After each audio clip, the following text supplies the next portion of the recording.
So let's talk a little bit about the evolution of uh, the question in a relationship. How does this evolve in a normative versus narcissistic relationship?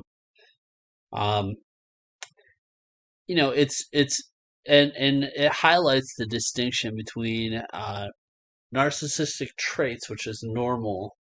You can even strip the narcissistic word and just call it self-assuredness, self-interest.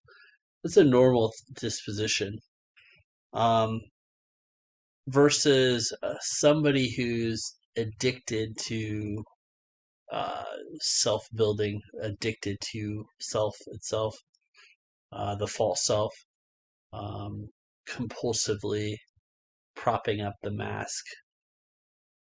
There's a distinction there, and in a normative relationship, I mean, you are going to ask, what can this person do for me? Whether that be towards a material end, towards a emotional end, how do they complement me? Um, that's a natural question. That's a self-interested question, not inherently wrong. In a normal relationship, that evolves to what can I do for us, and it becomes a mutual, like you're mutually value adding. You don't have to ask, well, is this going to be returned to me if I'm contributing to somebody else? Have the same kind of trust in and devotion and unquestioned giving is what you want to be a mutual exchange. Um, because and you evolve to that point given, but the if you are in a mutual trust relationship, you have to think of it like a trust fall, right? Um, where your surrender is actually empowering. Think of it like, I don't know. It's interesting, and yet if there is a contraction, if there's somebody who's exclusively looking out for themselves, the whole kind of same things breaks down. So in this structure, so like in a normative relationship, you start here and you work towards this, and it's this mutual exchange and a synergy, right? Because from a masculine perspective, it's a one approach, one type of tactics, one natural strength, one natural blind side. From a feminine perspective, you have the same kind of dynamic, and there's convergence. And your partner is really your own feminine side. If you're a masculine, it's the externalized version of your own feminine, and how you integrate that, your own right brain, and vice versa. In the feminine, masculine feminine energies play out in homosexual relationships as well.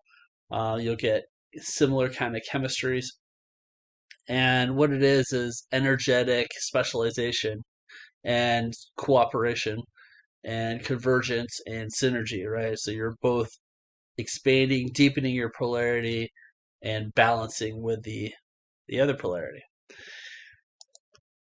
The narcissistic relationship is stuck in, what can this person do for me? And really only evolves to, what has this person done for me lately? And if it's not, the most recent reaction is not positive, they're asking, what can other people do for me? And never really evolve to, what can I do for us? I mean, there's a limited amount of facade. What can I do for us? In the honeymoon period, they're somewhat more inclined to be exhibit devotional behaviors, but they're incapable of that level of trust, incapable of that level of devotion, and really have a limited capacity, because this is a very subjective thing. What can this person do for me? Well, from a narcissistic perspective, other people can't do very much for them. right? Because their own development is stunted. Other people only exist as a means to an end, as a source of stability and significance.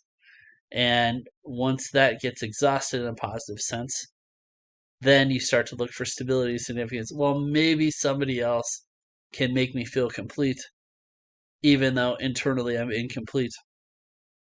That is the challenge, and kind of highlights the distinction between how a normative relationship evolves and how a narcissistic relationship devolves.